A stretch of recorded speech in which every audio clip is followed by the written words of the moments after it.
I think in the 5 years of running the Back to the Body retreats, the universal desire that we experience is the pioneering spirit of women who want to understand in deep and authentic ways their erotic body, exploring pleasure. But there's also an underlying healing that takes place, and sometimes it's subtle, around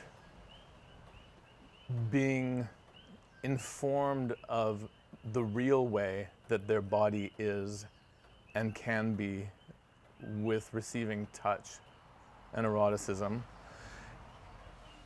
And then in the more obvious ways of where people have been living lives of unwanted touch or feeling powerless with their voice.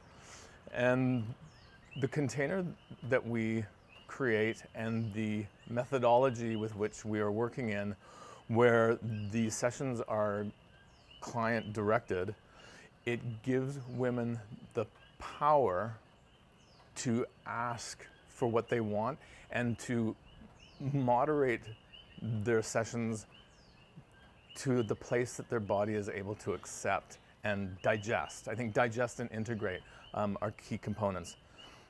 So those are two of the large scale things that I feel we've witnessed at Back to the Body in the last 5 years.